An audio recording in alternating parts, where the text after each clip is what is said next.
नमस्कार दोस्तों अब तो लग रहा है कि भाजपा ने पूरा का पूरा चुनाव आयोग ही हाईजैक कर लिया है। कांग्रेस के 80% उम्मीदवारों के नामांकन रद्द कर दिए गए हैं। जी हाँ दोस्तों, चुनाव के बीच भाजपा और चुनाव आयोग का खेल शुरू हो चुका है और टारगेट पर कांग्रेस पार्टी है। लोकतंत्र को पूरी तरह से खत्म करके एक ऐसा खेल खेला गया है जहां पर कांग्रेस के अधिकांश उम्मीदवारों को किनारे लगा दिया गया है ताकि वो चुनाव न लड़ पाए। यानी चुनाव के बीच बीजेपी ने पूरा का पूरा चुनाव ही चुरा लिया है। आप पत्रिका की खबर देखिए, इसमें लिखा है बीजेपी ने चुराया चुनाव, हमारे 80% फॉर्म किए गए रिजेक्ट। कांग्रेस ने लगाया बड़ा आरोप। यानी कांग्रेस की तरफ से आरोप लगाया गया है कि अब भाजपा विपक्ष को खत्म करने के लिए एक नई चाल चलने लगी है।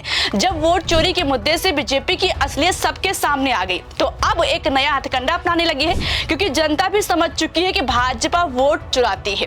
इस खेल में चुनाव आयोग का हाथ होता है और यही विपक्ष का हथियार बन चुका है। कुछ दिनों पहले बिहार में जनता ने खुद अमित शाह के मुंह पर कहा था कि इस समय देश में एक ही मुद्दा वोट चोरी का है। सुनिए जरा कैसे अमित शाह का मुंह बन गया था, फिर बताते हैं आपको कांग्रेस के उम्मीदवारों के कैसे नामांकन रद्द किए गए हैं। अभी ये राहुल बाबा यात्रा कर गए ना भाई। यात्रा का विषय क्या था उनका बताओ तो जरा। अरे यार, वोट चोरी नहीं था, मैं बाद में बताता हूं क्या था।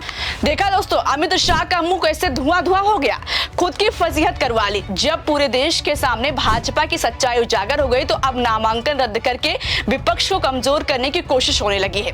खबर देखिए, आप लिखा है गोवा में 80% कांग्रेस प्रत्याशियों के नामांकन रद्द, भाजपा पर लगा आरोप, विरोध करने पर भेजा जेल। यानी दोस्तों ये खेल गोवा में हुआ है, मगर सिर्फ गोवा में नहीं बल्कि बिहार में भी हुआ है। बिहार में तो भाजपा ने खुद चुनाव आयोग से कहकर विपक्ष के उम्मीदवार का नामांकन रद्द कराया है। इस पर भी आएंगे, मगर पहले गोवा की बात करते हैं। दरअसल दोस्तों, दिल्ली में कांग्रेस दफ्तर में दमन और दीव व दादरा और नगर हवेली के प्रभारी माणिक राव ठाकरे ने प्रेस कॉन्फ्रेंस की और इसी पीसी में भाजपा के षड्यंत्र का पर्दाफाश किया। माणिक राव ठाकरे ने बताया कि गोवा में दादरा, नगर हवेली और दमन दीव के स्थानीय निकाय एवं पंचायत चुनाव में नामांकन प्रक्रिया से हो रही धांधली की शुरुआत हो गई थी। 10 अक्टूबर को नामांकन प्रक्रिया शुरू होने के बावजूद चुनाव आयोग की वेबसाइट पर फॉर्म और जरूरी दस्तावेजों की सूची उपलब्ध नहीं कराई गई। वहीं 13 अक्टूबर को कागजातों की एक सूची दे दी गई। 14 और 15 अक्टूबर को जब गैर भाजपा प्रत्याशी दस्तावेज जुटाने पहुंचे तो सरकारी कर्मचारियों को चुनाव प्रशिक्षण के बहाने गैर मौजूद कर दिया गया और बाद में हलफनामे की मांग कर उम्मीदवारों को नामांकन पत्र दाखिल करने से रोकने का प्रयास किया गया। मतलब दोस्तों, माणिक राव ठाकरे ने सीधा आरोप लगाया है कि ऐसा पहले से तय था। यानी कांग्रेस से प्रत्याशियों के नामांकन रद्द करने के लिए सुनियोजित तरीके से साजिश रची गई।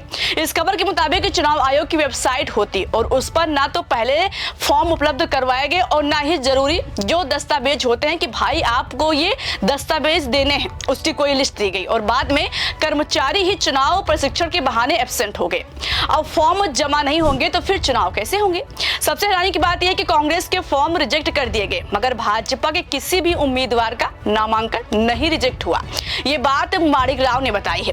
सुनिए आप उन्होंने कैसे और क्या खुलासा किया है कि बीजेपी का एक भी फॉर्म रिजेक्ट नहीं होना और कांग्रेस के करीब 80% फॉर्म, जो हमने 21 फॉर्म भरे थे 26 में से जिला परिषद के लिए, उसमें से हमारे सिर्फ 4 रहे और बाकी सभी फॉर्म उन्होंने रिजेक्ट कर दिए।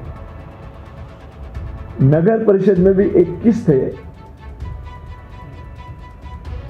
उसमें हमने जो फॉर्म भरे 12 फॉर्म उसमें भरे थे हमने, उसमें 11 रिजेक्ट कर दिया, एक ही रहा कांग्रेस का और उनके कोई रिजेक्ट नहीं हुई।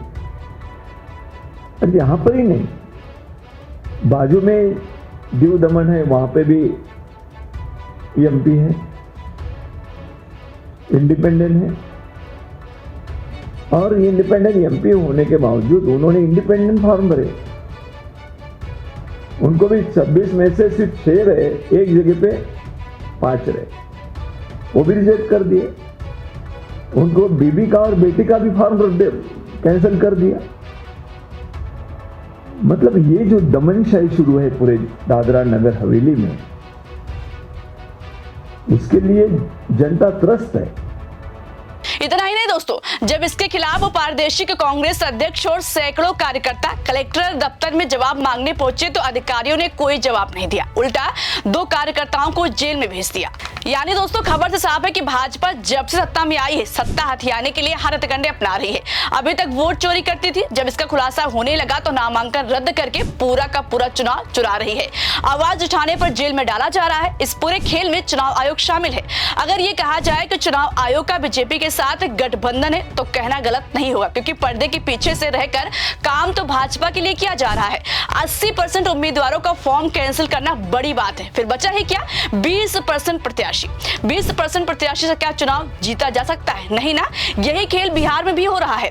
बिहार में अब तक विपक्ष के कई प्रत्याशियों के नामांकन रद्द हो चुके हैं, मगर भाजपा के किसी भी प्रत्याशी का अब तक नहीं हुआ है। अभी रुकिए दोस्तों, भाजपा और चुनाव आयोग की मिली भगत का खेल सुनिए। वैसे तो वोट चोरी के मुद्दे पर चुनाव आयोग को जवाब देने में छींकें आ गई। जब वो दिया गया तो सिर्फ आरोप निराधार बताकर टाल दिया गया। इतना बोलने में कई हफ्ते लग गए, मगर जब भाजपा ने चुनाव आयोग से मोहनिया सीट से आरजेडी प्रत्याशी श्वेता सुमन का नामांकन रद्द करने की मांग की तो दूसरे ही दिन इस पर कार्रवाई हो गई। चुनाव आयोग ने फटाक से उनका नामांकन रद्द कर दिया। भाजपा का कहना था कि श्वेता सुमन मूल रूप से उत्तर प्रदेश की रहने वाली है, इसलिए वो चुनाव नहीं लड़ सकती। जबकि दोस्तों 2020 के चुनाव में भी उन्होंने यहीं से चुनाव लड़ा था और अब वो बिहार में ही रहती हैं, मगर इस बार उनका फॉर्म रिजेक्ट कर दिया गया, सिर्फ बीजेपी के कहने पर। ऐसे ही विपक्ष के कई उम्मीदवारों का नामांकन रद्द हुआ है, लेकिन भाजपा के किसी भी प्रत्याशी के साथ नहीं हुआ। कैसे होगा? चुनाव आयोग के रहते सवाल ही नहीं उठता है। अब दोस्तों क्या ही कहा जाए, खबर से साफ है कि चुनाव आयोग सिर्फ बीजेपी के लिए काम करता है। उसका मकसद किसी भी कीमत पर भाजपा को जीत दिलाना है, चाहे वो वोट चोरी करके या नामांकन रद्द करके या फिर SIR करवाकर। भाजपा चुनाव को हाईजैक करने में लगी है। अगर आवाज उठाया जाएगा तो जेल में डाल दिया जाएगा। फिलहाल दोस्तों अभी के लिए इस खबर में इतना ही। इस खबर पर आपकी क्या राय है? आपकी जो भी राय है अपनी राय कमेंट बॉक्स में हमें जरूर बताइएगा। वीडियो पसंद आए तो लाइक और शेयर करना मत भूलिएगा। इस खबर को मैंने यानी शिवानी पांडे ने आप तक पहुंचाई। देखते रहिए 4 PM। नमस्कार।